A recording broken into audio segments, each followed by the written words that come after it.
बहुत ध्यान से सुनना, गूढ़ प्रसंग है। अगर इसे बैठा लिए तो मालामाल हो जाओगे। जो नाम अपनी इच्छा से जपा जाता है, सत्संग सुन करके, शास्त्र स्वाध्याय करके, उस नाम को जपते जपते हम पर नाम की कृपा होती है, तब हमें सदगुरुदेव की प्राप्ति होती है। और जब गुरु प्रदत्त नाम होता है, वो शबीज नाम होता है। गुरु के श्रीमुख से निकला हुआ जो नाम है, जब हम विधि पूर्वक गुरु आज्ञा में रह करके उस नाम का जप करते हैं, गुरु आज्ञा में रह करके, तब उसके अंदर नाम की शक्ति जागृत होती है। नाम की शक्ति जागृत में प्रभाव सदगुरुदेव का होता है। ध्यान दीजिए, अगर आप स्वेच्छा से नाम जप कर रहे हैं, वो मंगल भवन नाम है, आपका मंगल करेगा, आपके दुरति का पाप का नाश करेगा, आपको सदगुरु की प्राप्ति कराएगा, वो व्यर्थ नहीं जाएगा। पर उससे दिव्य लीला में आप प्रवेश पा जाएं, असंभव। वो मार्ग ही है। जब सदगुरुदेव भगवान नाम प्रदान करते हैं और हम उनकी आज्ञा में रहकर नाम जप करते हैं, तो गुरुदेव की शक्ति के प्रभाव से हमारे हृदय में अधिकार बनने लगता है बीज मंत्र प्राप्त करने का। बड़ा सुंदर क्रम है। सदगुरुदेव जब उसको देखते हैं कि ये इष्ट मंत्र का अधिकारी हो गया है, गुरु प्रदत्त नाम, सबीज नाम गुरु अनुशासन में जपते जपते जब गुरुदेव की कृपा शक्ति से उसके स्थूल शरीर, ये पांचभौतिक, ये पवित्र, और सूक्ष्म शरीर मन चित्त बुद्धि अंतःकरण पवित्र, और कारण शरीर स्वभाव का परिवर्तन, तब गुरुदेव उसे बीज मंत्र देते हैं। बीज मंत्र ये विशुद्ध भावदेह की प्राप्ति कराता है। बीज मंत्र के क्रम विकास से उसमें दिव्यता का प्रादुर्भाव होता है।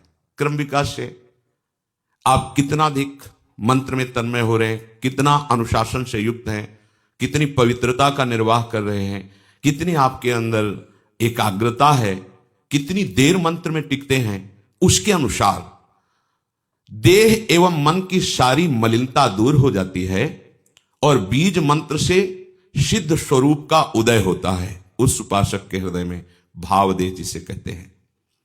मंत्र सिद्धि आचार्य परंपरा से है। आपको मंत्र सिद्ध करने की जरूरत नहीं है, सिद्ध मंत्र है। इस मंत्र में प्रियता, अधिक समय तक टिके रहना, बहुत समय तक निज मंत्र ही चल रहा है, इससे आपकी पहले भूत शुद्धि होगी, पंचभूत आपके शुद्ध होंगे जिनसे शरीर रचा है, फिर चित्त शुद्ध होगा, इसके बाद स्वभाव शुद्ध होगा आपका। वो स्वभाव ही जहां शुद्ध हुआ, तहां भावदेह का अनुभव होने लगेगा बीज मंत्र से, निज मंत्र से। उस समय किसी भी अभाव की स्मृति नहीं रहती।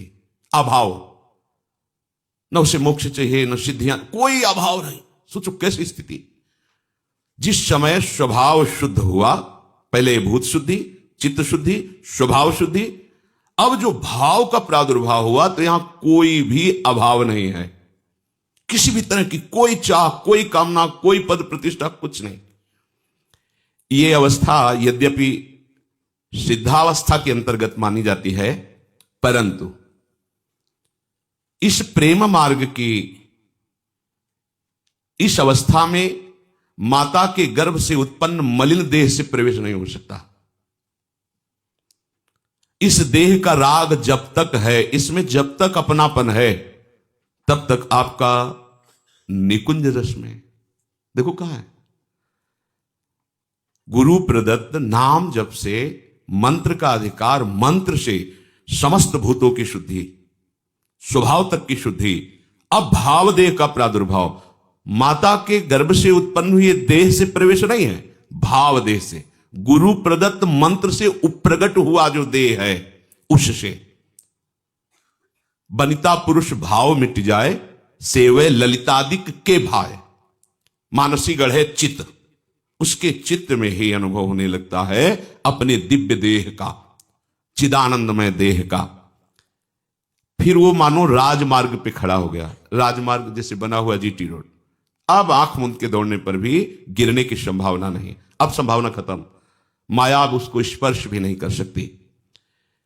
भगवत भजन की ये माइक अशुद्धि को दूर करके दिव्य देह भाव देह की अभिव्यक्ति जब तक नहीं है तब तक लीला में प्रवेश नहीं होता, छिन छिन बिहरत संग ये अनुभव नहीं होता। अब भावदेह में जो सेवा होती है, जो सुमिरन होता है, जो भजन होता है, वो है भजन। तो इस भजन से उस भजन की प्राप्ति, भजन से भजन की मांग, ये होगा गुरु प्रदत्त मार्ग से ही, ऐसे नहीं हो सकता। विधि मार्ग की नियमबद्धता इस उपासना में दृढ़ करेगी। ये चैतन्य मंत्र अंदर जाकर के आपकी भावना को सार्थक करता चला जाएगा। उपासक के भाव देह के विकास के साथ साथ उसके सामने उसके आराध्य देव का ज्योतिर्मय धाम, आराध्य देव की गूढ़ रसरीति प्रकाशित होने लगती है। ध्यान दीजिए, पर यह जान लेना चाहिए कि यह बात उसी के लिए है जो गुरु प्रदत्त बीज मंत्र का अनुष्ठान कर रहा है, निरंतर अनुशासन में रह करके। यह मंत्र वाच्य वाचक अभेद स्थिति पैदा कर देता है, अर्थात ये निज मंत्र ही नवनिवृत्त निकुंज विलासी युगल सरकार और उनकी आंतरिक प्रीति, मन मन की रुचि जान, ये सामर्थ्य प्रदान करता है। गुरु प्रदत्त बीज मंत्र जब पवित्र साधक के हृदय रूपी खेत में पड़ता है तो इष्ट रूपी फसल तैयार हो जाती है। इसी बीज से वृक्ष का प्रादुर्भाव होता है, निकुंज का। गुरु प्रदत्त मंत्र में प्राणों से भी अधिक जिसे प्यार है वही इसको प्राप्त कर पाता है। इस बीज मंत्र से प्राकृतिक जितनी भी सृष्टि है सबसे स्वाभाविक अरुचि पैदा हो जाती है और उसमें गुरु शक्ति का आधान होते ही इष्ट का स्वरूप प्रकाशित हो जाता है। नाम नामी जैसे अभेद है वैसे ही मंत्र और निकुंज अभेद है। इस उपासना की विशेषता यही है, गुरु अनुशासन में रहकर उपासना करना। ज्योतिर्मय धाम, ज्योतिर्मय रूप, ज्योतिर्मय लीला, अब ये भजन का प्रभाव प्रकाशित हुआ। वो उपासक भले दिखाई देता है शरीर में है, पर वो शरीर में रहते हुए भी शरीर में नहीं रहता। वो अपने ज्योतिर्मय धाम में धामी श्यामा श्याम की नित्य सेवा में अपने भाव देश से रहता है। शरीर छूटे या बना रहे इससे कोई फर्क नहीं पड़ता, शरीर रहते ही वो इस अवस्था को प्राप्त हो जाता है। ये प्रेम की चरम अवस्था है। अब ऐसे महापुरुष में और इष्ट में बिल्कुल कोई अंतर नहीं रह जाता, विगलित होकर के एकीभूत हो जाता है।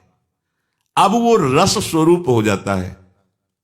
जो उपासक उपासना की इस सोपान स्थिति पर होता है वो रस स्वरूप, रसमय हरिवंश, परम परमाक्षर, वो नाम के प्रभाव से स्वयं नाम का फल उसके हृदय में जो प्रकाशित हुआ तो वो फल स्वरूप ही हो गया, रस स्वरूप, रसमय हो गया।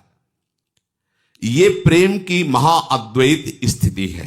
प्रेम की इस अवस्था में जो स्थायी भाव स्वरूप प्राप्त हुआ, अब वो नित्य लीला का अधिकारी हो गया, देखने का ही नहीं सम्मिलित होने का अधिकारी हो गया।